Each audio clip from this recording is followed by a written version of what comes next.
Hello friends. आज का topic है हमारा मिनरल्स, जो अप्लाइड न्यूट्रिशन एंड डाइटिशन का यूनिट 6 का पार्ट है, जिसके बारे में आज थोड़ा बहुत हम पढ़ने वाले हैं।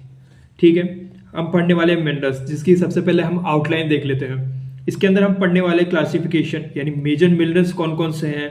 यहाँ पे जैसे एग्जांपल दे लेते हैं हम calcium, potassium, calcium, phosphorus, sodium, magnesium.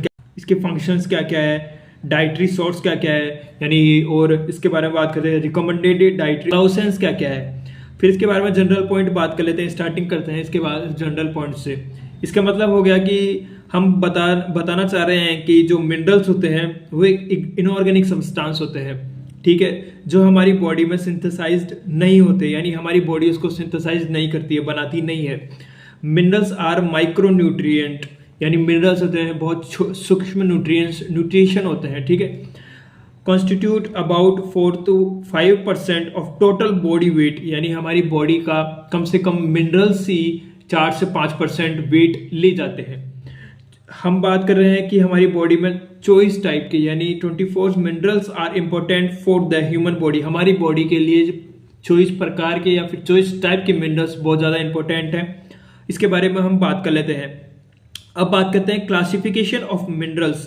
Minerals का क्लासिफिकेशन कैसे किया गया है, इसका 3 टाइप से क्लासिफाई किया गया है। एक तो मैक्रो मिनरल्स के बारे में, और एक होता है माइक्रो मिनरल्स, और एक होता है अल्ट्रा, यानी हमारी जरूरत, हमारी बॉडी के लिए बहुत कम जरूरत होता है तो उसको अल्ट्रा में रखा गया है। सबसे पहले होता है मैक्रो मिनरल्स के बारे में बात करते हैं, जिसके अंदर रिक्वायर्ड होती है यानी 100 mg पर डे से ज़्यादा, यानी 100 mg पर डे से ज़्यादा के लिए तो हम उसको, जो हमारी बॉडी के लिए ज़रूरत होती है तो उसको हम मैक्रो मिनरल्स के अंदर रखेंगे। अगर 100 mg पर डे से थोड़ा कम हो जाता है, यानी ज़रूरत के हिसाब से, अगर ज़रूरत केवल 100 mg से भी कम है हमारी बॉडी को किसी मिनरल्स की, तो उसको माइक्रो में रखा गया है।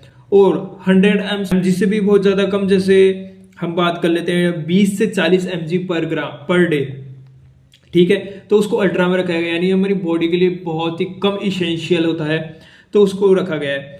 अब देख लेते हैं मेजर, यानी मिनरल्स कौन कौन से होते हैं। मैक्रो मिनरल्स सबसे इंपॉर्टेंट होता है कैल्शियम। कैल्शियम के बारे में बात कर लेते हैं। तो हमें पता होना चाहिए, हम 12th में पढ़ के आए कैल्शियम का कहाँ कहाँ यूज होता है। तो हमें पता है कि कैल्शियम का NMJ जंक्शन में यूज होता है, जैसे न्यूरो मस्कुलर जंक्शन हो गया, ब्लड क्लॉटिंग के अंदर यूज होता है। कैल्शियम का न्यूरल कंडक्शन, नर्व कंडक्शन के अंदर यूज होता है। तो ये सब हमें देखो, बोन फॉर्मेशन के यानी हड्डी को बनाने के लिए भी तो कैल्शियम और फास्फोरस का जो मिक्स होता है वो बहुत इंपॉर्टेंट होता है। मेंटेन ऑफ टीथ, यानी हमारे जो टीथ होते हैं उनको भी मेंटेन करती है कैल्शियम। मसल्स रिलैक्सेशन, यानी जो मसल्स के अंदर जो रिलैक्सेशन होता है, कंडक्शन होता है, कॉन्ट्रैक्शन होता है, वो सब कैल्शियम के थ्रू ही होता है। ब्लड कोगुलेशन, यानी रक्त का थक्का जमना, रक्त के थक्का जमाने में भी कैल्शियम का बहुत उपयोग होता है।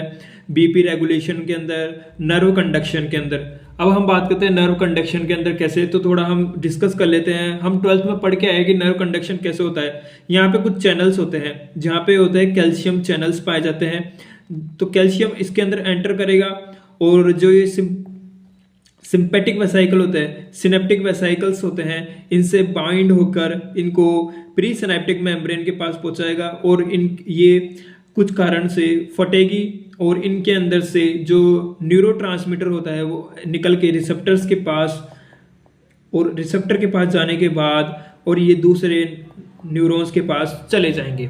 सेकंड आता है फॉस्फोरस। फॉस्फोरस में बात कर लेते हैं इंपॉर्टेंट, ये इंपॉर्टेंट होता है हमारी हेल्थ, बोन्स के लिए, टीथ के लिए, और इन पर सबसे काम होता है कि मेंटेन एसिड बेस रिएक्शन को, ये एसिड बेस रिएक्शन को मेंटेन करती है। फिर बात करते हैं as a part of phospholipid, P is present in every cells membrane in body. ये बताना चाह रहा है कि जो फॉस्फोरस होता है, जैसे हम जब भी फॉस्फोरस का यूज होता है तो यानी सभी टाइप बॉडी की जितनी भी सेल्स होती है उसमें फॉस्फोरस यूज होता है। जैसे हम बात कर लेते हैं फॉस्फोडाइएस्टर बॉन्ड्स हो गए, कोई भी सेल्स हो गई, तो उसमें फॉस्फोरस यूज होता है। अब कैल्शियम का देख लेते हैं हम, डाइटरी सोर्स क्या क्या है। कैल्शियम मिलता है हमें मेनली मिल्क से, मिल्क प्रोडक्शंस हो गया, चीज़ हो गया, एग हो गया, ड्राई फ्रूट्स हो गए, ग्रीन लीफ वेजिटेबल्स हो गए, एक्सेट्रा। अब बात करते हैं फॉस्फोरस का। मीट हो गया, डेयरी प्रोडक्शन हो गया, फिश, ये सब से राइस वगैरह, ओट्स, इन सब से क्या होता है, फॉस्फोरस हमें अवेलेबल हो जाता है इजीली। फिर आता है सोडियम। सोडियम का भी हम जानते हैं, जैसे नेफ्रॉन के अंदर सोडियम का बहुत ही इंपॉर्टेंट यूज है, सोडियम निकालते हैं हम। Help in fluid balance, nerve transmission हो गया, मसल कंडक्शन हो गया, रेगुलेशन ऑफ ऑस्मोटिक बैलेंस, यानी नर्व, अपन ने अभी बात करें तो नेफ्रॉन के अंदर ऑस्मोटिक रेगुलेशन कम यानी पराशरणीयता तो बनाए रखना। एक्ट एज ए कोफैक्टर, यानी एवरी एंजाइम रिएक्शन के अंदर भी सोडियम का बहुत इंपॉर्टेंट रोल होता है। जो सोडियम कहाँ से मिलता है, सबसे पहला होगा टेबल सॉल्ट हो गया, कोई भी फूड वगैरह हो गया, और सी फूड हो जाता है। अब बात करते हैं कि पोटेशियम, यानी पोटेशियम का क्या काम होता है, क्या फंक्शन होते हैं। फ्लूइड बैलेंस करता है, नर्व ट्रांसमिशन होता है, मसल कंडक्शन होता है, यानी कॉन्ट्रैक्शन, कंडक्शन वगैरह, यानी पोटेशियम, कैल्शियम, ये सब का बहुत इंपॉर्टेंट है। अब बात करते हैं फ्रेश फ्रूट कहाँ से मिलते हैं पोटेशियम। फ्रेश फ्रूट हो गया, वेजिटेबल हो गया, होल ग्रेन्स हो गया, दालों से मिलता है, मीट वगैरह से मिल जाएगा। अब बात करते हैं मैग्नीशियम। मैग्नीशियम में होता है नर्व ट्रांसमिशन के बारे में, मैक्रोन्यूट्रिएंट बहुत ज़्यादा इसेंशियल होते हैं। अब बात करते हैं नीड फॉर मेकिंग प्रोटीन, यानी प्रोटीन बनाने के लिए भी बहुत इंपॉर्टेंट है मैग्नीशियम। इम्यून सिस्टम को हेल्दी बनाने के लिए इसके अंदर कहाँ से मिलता है, नट्स हो गए, सीड्स हो गए, सी फूड्स हो गए, होल ग्रेन हो गया, यानी आटो से मिलता है, टी हो गया, कॉफी, इन सब से क्या होता है, मैग्नीशियम होता है। अब बात करें क्लोराइड और सल्फर। क्लोराइड का फंक्शन क्या है, ये हेल्प करता है मसल कॉन्ट्रैक्शन के अंदर, हेल्प करता है फ्लूइड बैलेंस के अंदर। ये मिलता है हमारे डाइटरी सोर्स, बात करते हैं रॉक सॉल्ट हो गया, टेबल सॉल्ट हो गया। फिर आता है sulphur, found in protein molecule. Sulphur को फाउंड प्रोटीन मॉलिक्यूल्स के अंदर सल्फर पाया जाता है। अब बात करते हैं मीट, ये क्या डाइटरी सोर्स क्या क्या हो गया, मीट्स हो गया, फिश, एग, मिल्क, एक्सेट्रा। अब बात करते हैं, हमने बात करती है मैक्रो के बारे में, हम बात करते हैं माइक्रो। माइक्रो के अंदर भी इतना ही आता है कि मैग्नीशियम हो गया, आयरन हो गया, जिंक हो गया, आयोडीन हो गया, सेलेनियम हो गया, कॉपर हो गया, फ्लोराइड हो गया, क्रोमियम हो गया, एक्सेट्रा। ठीक है, जैसे एंजाइम एज ए फैक्टर, को फैक्टर के अंदर जैसे हमने अभी पढ़ा था, को फैक्टर के ये रहा कोफैक्टर का, सोडियम भी एक तरह का कोफैक्टर होता है और एंजाइम के लिए। अब मैग्नीशियम भी एंजाइम के लिए कोफैक्टर की तरह यूज होगा एवरी ईच रिएक्शंस के लिए। जो मैग्नीशियम कहाँ से मिलता है, नट्स, वही बात हो जाएगी, नट्स, कॉफी वगैरह से।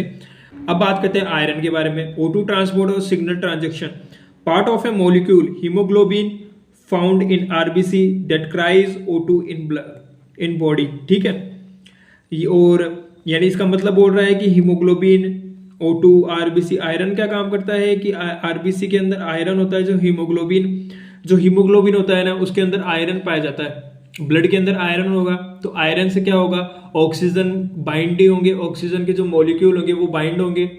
और इससे डाइटरी सोर्स क्या क्या है, मीट हो गया, फिश हो गया, एग हो गया, ग्रीन लीफ हो गया, वेजिटेबल्स हो गया, एक्सेट्रा। अब बात करते हैं जिंक के बारे में, जिसका फंक्शन क्या क्या है, को फैक्टर फॉर मेनी एंजाइम के लिए को फैक्टर की तरह यूज करता है, ग्रोथ एंड डेवलपमेंट के लिए इंपॉर्टेंट है, इम्यून फंक्शन के लिए इंपॉर्टेंट है। और ये प्राप्त कहाँ होता है, यानी किससे मिलता है, मीट्स हो गए, फिश हो गया, मिल्क, एक्सेट्रा। आयोडीन हो गया, ऐसे सल्फर हो जाता है, कॉपर होता है, फ्लोराइड्स हो गया। इन सब का तो इतना रोल नहीं है जितना ये कॉपर, सल्फर, इन सब का जितना रोल है।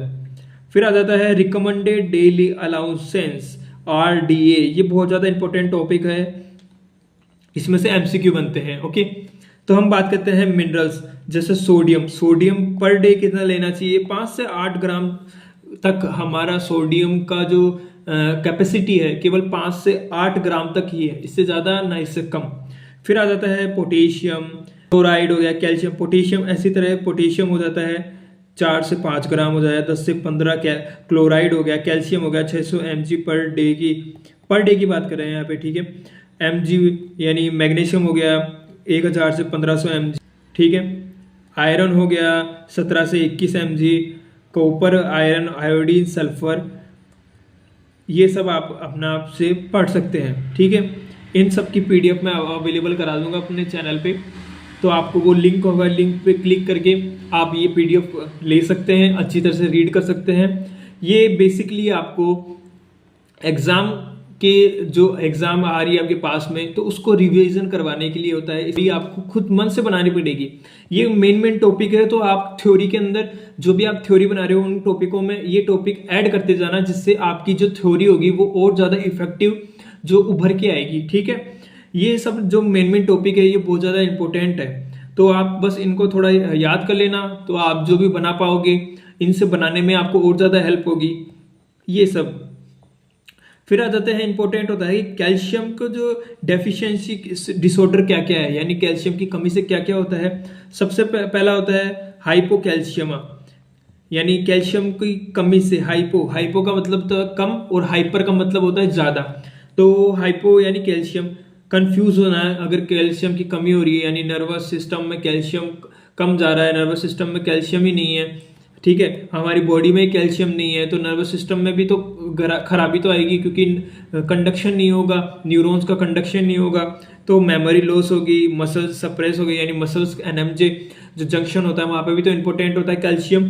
तो वहाँ पे इन सब का डिप्रेशन हो गया, वीकनेस आएगी, जो नम्बनेस आई यानी टिंगलिंग हो जाएगी, यानी जो ऐंठन वगैरह आ जाएगी, बॉडी ऐंठने लग जाएगी, टिंगलिंग हो जाएगी, यानी बॉडी के अंदर अचानक से सुई चुभने लग जाएगी, ऐसा लग रहा है कि आपके पैरों में कोई सुई चुभा रहा है, हाथों में कोई सुई चुभा रहा। रिकेट्स हो जाएगा, ऑस्टियोपोरोसिस हो जाएगा और टिटेनी हो जाएगा, यानी टिटेनी का मतलब होता है प्लेंटरी मसल्स सप्रेस हो जाएगा।